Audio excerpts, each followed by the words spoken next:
નમસ્કાર, આપ જોઈ રહ્યા છો સ્પાર્ક ટુડે ન્યૂઝ। વડોદરા લોકસભાના કોંગ્રેસના ઉમેદવાર જસપાલસિંહ પઢિયારના ચૂંટણી પ્રચારને લઈ એક મીટિંગનું આયોજન કરવામાં આવ્યું। પૂર્વ ધારાસભ્ય જસપાલસિંહ પઢિયારને જાહેર કર્યા બાદ વડોદરા લોકસભાના ઉમેદવાર તરીકે તેમને જાહેર કરવામાં આવ્યા છે અને ત્યારબાદ હવે ચૂંટણી પ્રચાર શરૂ કરવામાં આવશે। ત્યારે આજરોજ લોકસભાના કોંગ્રેસના ઉમેદવાર જસપાલસિંહ પઢિયારને કોંગ્રેસના પ્રભારી એવા દિગ્ગજ નેતા ચંદ્રકાંત શ્રીવાસ્તવના નિવાસસ્થાને કાર્યકર્તાઓની સાથે ચૂંટણી પ્રચારની રણનીતિ નક્કી કરવા બેઠક યોજવામાં આવી, જેમાં કાર્યકરો પદાધિકારીઓ સાથે વિચાર વિમર્શ, પરિચયની સાથે સલાહ સૂચનોની આપ-લે કરવામાં આવી। આ પ્રસંગે વડોદરા લોકસભા કોંગ્રેસ પક્ષના ઉમેદવાર જસપાલસિંહ પઢિયારે પત્રકારો સાથેની વાતચીતમાં જણાવ્યું, છેલ્લા 30 વર્ષોથી સત્તામાં બેઠેલી ભાજપ સરકારે કે જે સૂત્ર આપતી હતી કે બહોત હુઈ મહેંગાઈ કી માર, અબ કી બાર ભાજપ સરકાર, ખરેખર જમીનની હકીકત અને વાસ્તવિકતા ખૂબ અલગ છે।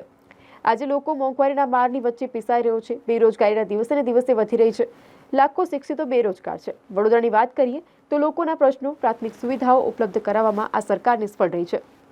ત્યારે આગળ જનતાના ભરોસા ઉપર ખરા ઉતરવા માટે રણનીતિ નક્કી કરીશું। જનતાની વચ્ચે જઈ અને તેઓના પ્રશ્નો મુદ્દે આગળ કામ કરવા રણનીતિ નક્કી કરાશે। આ બેઠક અંગે કોંગ્રેસના લોકસભાના પ્રભારી તરીકે સિનિયર નેતા ચંદ્રકાંત શ્રીવાસ્તવે જણાવ્યું કે પાર્ટીએ કામગીરી જોઈને જે જવાબદારી સોંપી છે તેને કરીશું। જનતાને વાયદાઓ કરી વાયદાઓમાં નિષ્ફળ રહેનાર પક્ષની સામે આગળની રણનીતિ નક્કી કરવામાં આવશે। અત્યારથી કશું કહેવું નથી, સમયની સાથે તેમના અનુભવોને કામે લગાડશું તેવું જણાવ્યું હતું। આ બેઠક કોંગ્રેસ પાર્ટીના લોકોના આગેવાનોની છે। એની અંદર રણનીતિ નક્કી કરી આપણે પ્રસાર માધ્યમ કોંગ્રેસ પાર્ટીના તમામ હોદ્દેદારો, કાર્યકર્તાઓ કઈ રીતે ચૂંટણી પ્રચારમાં જશે, કઈ રીતે આગળ વધશે, એ તમામ બાબતની ચર્ચા છે। આજે તો ચૂંટણી પ્રચાર કાલથી શરૂ કરીશું અમે।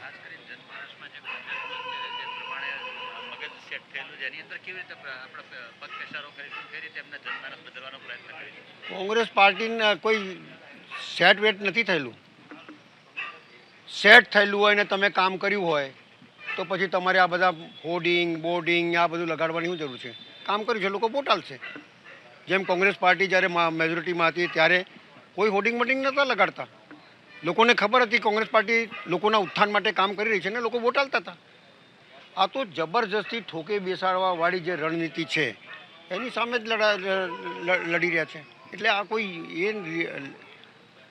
કોઈ રણનીતિ લોકોની વચ્ચે બેસી, કાર્યકર્તાની જોડે બેસી, લોકોના માટે ઉત્થાન માટે આપણે શું કરી શકીએ છીએ, લોકોએ આપેલા વાયદા કેટલા પૂરા કર્યા, કેટલા નહીં કર્યા, લોકોને શું મળે છે, શું નથી મળતું, પણ કોંગ્રેસ પાર્ટી તો આપ્યું છે।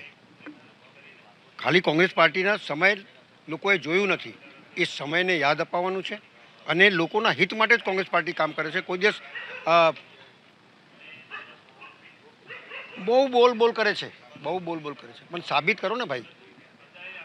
આ ચોર છે। તમે ચૂંટણી શાની લડી રહ્યા છો? કોંગ્રેસને ગાળો આપવાની ચૂંટણી લડી રહ્યા છો?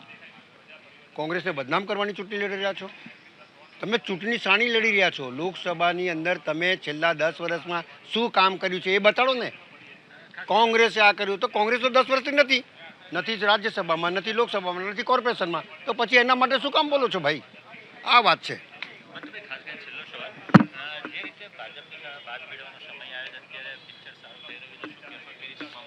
અમારે કોઈ બાત ભીડવાની જરૂર નથી। બાત એ લોકો ભીડે છે।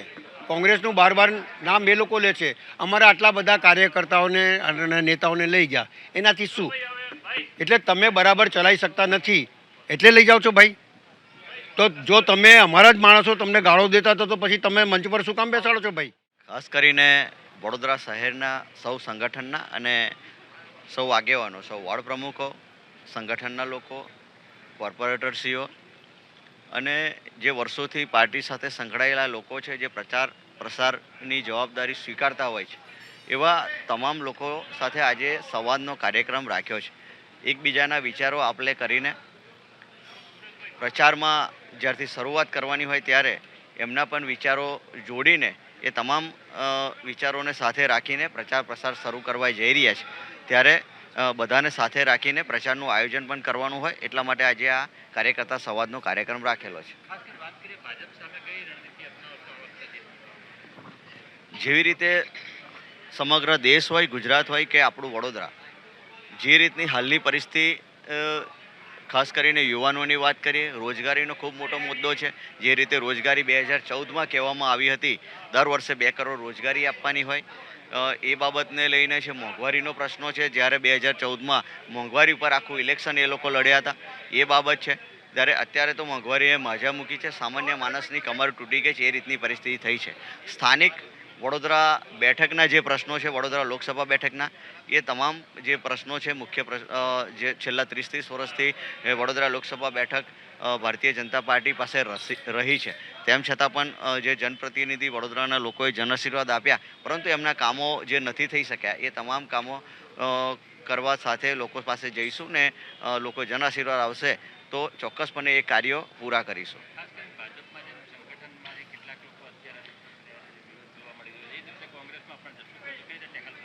કોંગ્રેસમાં અમારે એકાદ ને લઈને બીજો કોઈ પ્રકારનો એવો વિરોધ અત્યારે વડોદરા લોકસભા બેઠકમાં નથી, અને એ હતો તે પણ માનનીય ભથ્થુભાઈ દ્વારા એનું નિરાકરણ કરી દઉં. એટલે અમારે અત્યારે એવું કંઈ નથી. એમની પરિસ્થિતિ અત્યારે જે રીતે સમાચાર પત્રોમાં અને બધી જગ્યાએ દેખાઈ રહ્યું છે, એટલે અત્યારે કંઈક ને કંઈક રીતે ખૂબ આંતરિક અંદર બાબતો ચાલી રહી છે. એ એમનો પાર્ટીનો વિષય છે, પરંતુ અમારે ત્યાં એવો કોઈ પણ જાતનો પ્રશ્ન નથી.